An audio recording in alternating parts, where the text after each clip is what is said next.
Olá, tudo bem com vocês? Espero que sim. Sou o professor José Carlos Raulino Lopes, mais conhecido como professor Raulino. Sou professor do Instituto Federal de Educação, Ciência e Tecnologia do Piauí.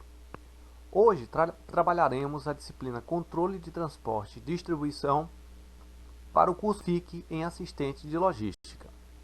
Bem, entendamos primeiro como se dará essa primeira aula. Trabalharemos os seguintes conteúdos, relativos à unidade 1 do material proposto para vocês. Introdução à gestão de transportes, gestão estratégica do transporte, diferença entre os modais, a intermodalidade e a importância logística e a escolha do serviço de transporte. Comecemos então pela definição básica de logística empresarial, segundo Philip Kotler. Trata de todas as atividades de movimentação e armazenagem que facilitam o fluxo de produtos desde o ponto de aquisição da matéria-prima até o ponto de consumo final, assim como os fluxos de informação que colocam os produtos em movimento com o propósito de providenciar níveis de serviços adequados aos clientes a um custo razoável. Vamos começar pelo final, do final para o começo. Primeiro, precisamos de custos razoáveis, um custo que realmente seja aceitável pelo meu cliente. Eu não vou, eu vou utilizar qual transporte, por exemplo, qual forma. Vamos fazer uma entrega dentro da cidade. Não, a entrega dentro da cidade eu vou utilizar um super drone, que esse drone ele vai entregar muito rapidamente, isso e aquilo outro. Aí vamos pensar o seguinte, o meu pedido, vamos pensar um delivery, custa R$20 e o transporte custa R$30. Compensa? Não compensa. Então, sempre pensar na questão do custo razoável. E aí a gente define o que o cliente quer, que é o nível de serviço, e ver realmente o que eu tenho disponível para esse meu cliente. Quais são esses modais? A gente vai ver tudo isso aí direitinho. Então um pouquinho mais. Os sistemas de transporte são compostos pelos seguintes elementos: veículos, vias, terminais, que são depósitos, armazéns, sistemas de informação. Lógico, tudo gira em torno da informação. Qual a minha decisão? Depende da informação, depende do contexto. E o sistema de controle. Entender o que é nível de serviço. É o prometido pelo prestador e esperado pelo cliente. O que foi que eu prometi para ele? Entregar em um dia, em uma hora, em 10 minutos. Como entregar bem embalado, segurança, higiene, tudo que eu prometi e que ele espera. Utilização de modais. A escolha entre as alternativas de modais. Quais são eles? Rodoviário, ferroviário, aeroviário, aquaviário e dutoviário. Lembrando só, talvez tenha uma dúvida sobre dutoviário para alguns. Dutos, pessoal.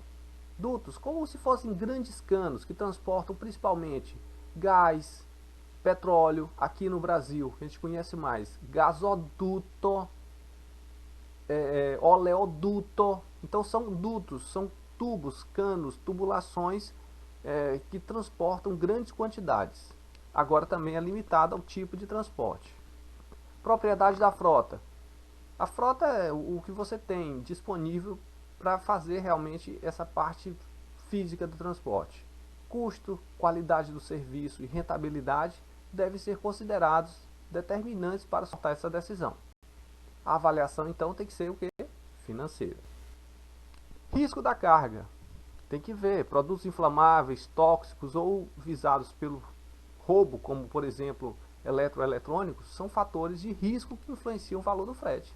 Lógico, em São Paulo já tiveram casos em que tiveram que contratar vários batedores, vários seguranças que vão fazendo a escolta da carga do destino inicial ao final. Isso é um absurdo, então aumenta demais. Imagine quanto fica um frete desse.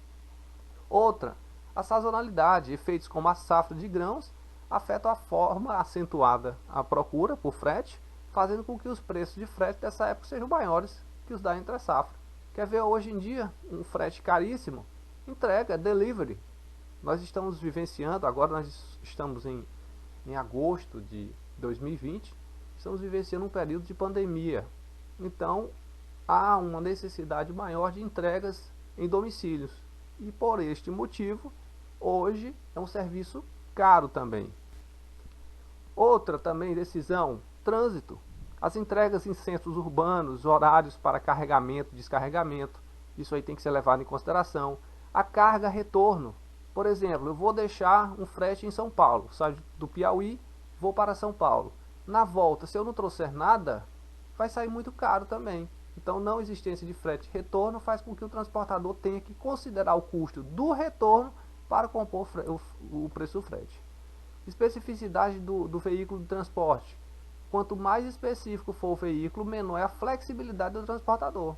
Assim, caminhões refrigerados ou caminhões tanque acabam tendo um preço de frete superior a um veículo de carga granel. Aqueles que a gente vê mais, né, que é uma carroceria que carrega praticamente tudo. Agora, quando você tem um caminhão refrigerado, é mais limitado, né? A gestão estratégica do transporte. Então, nós pensamos, para iniciar essa gestão estratégica, falar um pouquinho do seguinte: a matriz de transporte brasileira. O dado que eu consegui aqui mais atual no primeiro momento, né, eu digo assim, o gráfico ficou mais claro, foi da Confederação Nacional do Transporte, IBGE. Mais de 60% do nosso transporte de carga é rodoviário. Isso é um absurdo, porque é um transporte que é caro. Caro porque a gente vai ver já, pela questão das vias que ele vai utilizar. Então é uma via cara de se manter. E um transporte perigoso. Vejam o número de acidentes. Por exemplo, acidentes aéreos, acidentes ferroviários. E vejam o número de acidentes rodoviários. Tá? Então é um custo realmente muito mais elevado. A estratégia logística, eu tenho que levar em consideração a melhoria do nível de serviço.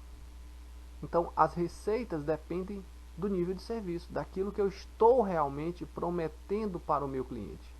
Também a questão da lucratividade, né? Mesmo que aumente os custos, eu tenho que minimizar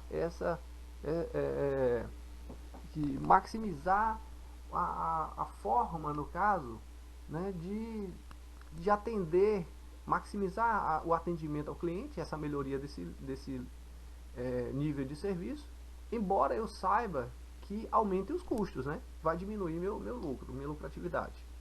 A redução dos custos, minimizar os custos de transporte e armazenagem, mas tenho que manter o nível de serviço, tá? Para que eu consiga maximizar o lucro. Toda operação, minha gente, tem que ter lucro. Redução do capital, minimizar o investimento do sistema logístico. Lógico. Então essa estratégia logística precisa então minimizar esse investimento que eu tenho nesse próprio sistema, tá? Então reduzir o capital de investimento no sistema. E mais, gostaria de levar em consideração também, vejam aqui a evolução, na verdade o declínio, né, do uso de ferrovias no Brasil. Nós tivemos evolução não. Nós tivemos um pico em 1950, onde nós tínhamos mais de 38 mil quilômetros de estradas de ferro no Brasil. Hoje, na verdade, aqui está falando 33, 2009, né, que foi o último dado, que 2008 que eu consegui, antes das privatizações. Mas esse número aqui é menor, ele chegou a menos de 29. Tá? Então, infelizmente, nós temos uma deficiência muito grande. Eu falo isso aí, né, estudei bastante, isso aí inclusive foi o tema central do meu doutorado, né? É triste a gente ver um potencial que nós temos, um Brasil que tem dimensões continentais e continua utilizando como principal matriz o transporte. Olha a comparação aqui, vamos fazer só uma comparação. Rússia, 81% do transporte de carga no caso, ferroviário. No Brasil, só 25%. Tá? Então é um dado impressionante. Com isso também os custos logísticos são elevados. Olha aí os custos logísticos do Brasil. Altíssimos. Tá? E as diferenças entre os modais? Utilizam vias naturais. O aéreo e o aquaviário. Tá? Então, o transporte aéreo e o aquaviário são vias naturais. O ar ou a água. Agora, vias construídas. Rodoviário, ferroviário e dutoviário. Eu tenho que construir. Outra, o transporte responde por até 60% dos custos logísticos totais. A má conservação de rodovias gera elevação de 38% no custo dos fretes no Brasil, elevando o custo logístico total. Eleva como? Você andando numa estrada ruim, com buracos, você anda mais lento, consome mais combustível, porque você tem a retomada de velocidade, avança, avança. Outra, problemas também na suspensão, pneus, dentre outros. A escolha do modal, então, depende do tempo de trânsito, do estoque de segurança, quer dizer, a necessidade de dimensionamento. Se eu preciso, não, meu estoque é pequeno, eu preciso ter realmente algo mais rápido, eu já está terminando, então eu tenho que tomar uma decisão. Cumprimento dos prazos estabelecidos, o custo do transporte, a infraestrutura e legislação existente também, né? Você tem que ter uma legislação que vai regulamentar o que deve ser transportado por cada modal, em cada estrada, quais os horários, tudo direitinho. Restrições operacionais, valor agregado do produto transportado. Então, se é um produto de altíssimo valor, eu posso colocar, não, vai no avião, compensa, é mais seguro, é mais rápido, tudo bem. Mas algo que não tenha um valor agregado, por exemplo, transportar esponja por avião não faz sentido, tá? Outra, necessidade de transporte complementar, segurança contra roubos, avarias, rastreabilidade. São diferentes.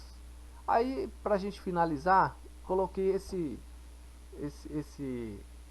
modelo que a gente vê mais perfeitamente. Velocidade, o mais lento, duto, o mais rápido, aéreo. Consistência, mais consistente, duto.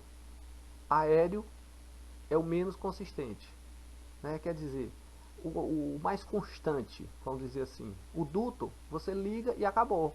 O aéreo não. Ele tem horários, pouso, decolagem, isso e aquilo outro. Capacidade de movimentação. O duto é menor, porque é só de um ponto a outro. O aquaviário acaba sendo bem maior, porque eu posso dar volta ao mundo, tá? O duto é muito mais restrito. Disponibilidade. O duto é menor, porque aí sim eu tenho uma restrição muito grande entre pontos. E a frequência, o aquaviário é menor, porque inclusive as distâncias em geral são maiores, e o duto é maior, por quê? Porque o duto, a frequência dele é constante, ele não para. Multimodal e intermodal, lembrando que tudo igual e completamente diferente. Aqui a gente até está falando um pouquinho mais, né, dessa diferença também entre multimodal e intermodal, não falando apenas de intermodal. O transporte multimodal, ele utiliza 2 ou mais modais para transporte de cargas da origem ao destino final, mediante a celebração de apenas um contrato e a intermediação e responsabilidade única do operador de transporte multimodal, tá? O operador de transporte multimodal, OTM, poderá realizar o transporte multimodal por meio de transporte próprio ou subcontratado transportadores, tá? Contudo, tanto na primeira hipótese quanto na segunda, o operador de transporte multimodal é o responsável perante o expedidor por quaisquer problemas causados à carga. Inclusive tem uma lei específica, 9.611 de 1998, que dispõe sobre a prática do operador de transporte multimodal, tá? Então, é ele o responsável. Já a gente coloca um exemplo que a gente vai fechar isso aí. E o transporte intermodal? Utiliza 2 ou mais modais, aéreo, ferroviário, aquaviário, rodoviário, seja qual for, no transporte de cargas da origem ao destino final, mediante a celebração de um contrato de transporte para cada etapa do itinerário. Se vai daqui para Fortaleza, em um modal, por exemplo, ferroviário, é um contrato. Vai de Fortaleza para a China, no caso aquaviário, outro contrato, e assim sucessivamente. O transportador de cada etapa modal é o responsável por danos, avarias, atrasos ou extravio da carga durante a sua respectiva prestação de serviço. Só para a gente fechar aí, eu gosto de colocar para os meus alunos, lógico, aqui eu estou fazendo uma analogia, tá? Não é isso que acontece especificamente. Mas vamos fazer uma viagem internacional. Eu tenho 2 formas. Uma, eu compro eu mesmo as passagens de ida, o traslado, eu reservo o hotel, eu pago o hotel, eu reservo um carro, no caso alugo um carro, eu compro todas as entradas de cada um dos museus e assim sucessivamente. Este aí, no caso, seria o intermodal, fazendo essa analogia. E o multimodal seria o quê? O multimodal é quando eu contrato uma agência de viagem. Pronto, ela vai cuidar da minha viagem toda. Eu vou pagar um valor fixo para a empresa, para a agência de viagem, e ela vai cuidar de comprar minhas passagens de ida, de volta, reservar hotel, pagar hotel, alugar carro, comprar todos os ingressos. Então é a escolha que eu faço, tá? A escolha do serviço de transporte. Levar em consideração decisões sobre a roteirização, a consolidação das cargas, que nós já vimos tudo isso aqui. A roteirização é a rota em si. Qual é a melhor rota? Depende do horário, por exemplo. As características da carga, peso e volume, dimensões, densidade, grau de fragilidade, grau de periculosidade, a geometria da carga. Às vezes a carga não é nem tão pesada, né? Não é tanto a questão, é o volume. Tá? Então, a geometria da carga, compatibilidade entre os produtos de mesma natureza, o que eu posso levar junto, a escolha do tipo de veículo, a emissão, as emissões de documentos, a programação de carga e descarga, prazos e urgência na entrega. Então, tudo isso é levado em consideração na escolha do serviço de transporte. Entenderam? Nessa primeira fase foi justamente isso que nós vimos. Tá? Apresentamos os conceitos de gestão de transportes, entendemos como se dá a gestão estratégica de transporte, diferenciamos os modais de transporte, né, ressaltando a importância de cada um, apresentamos os conceitos de intermodalidade e multimodalidade, assim como a sua importância logística, e aprendemos os parâmetros de escolha do serviço de transporte. Ok, então, muitíssimo obrigado a todos vocês e até o nosso próximo encontro.